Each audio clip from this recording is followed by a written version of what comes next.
Hi everybody. Cape Kamui and Shakotan, beautiful blue sea and terrible steep cliffs.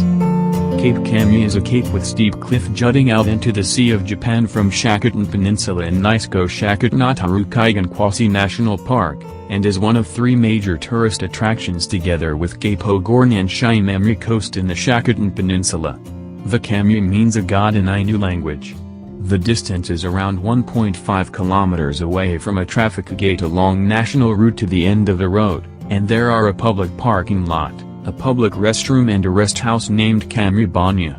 A restaurant and a souvenir shop are at the building, and seafood rice bowls or a soft serve ice cream can be eaten. Admission free. A parking lot is free of charge. Kamui Misaki Lighthouse is on the tip of the cape, and tourists can look over Kamui-Iwa Rock and the Sea of the Japan from there.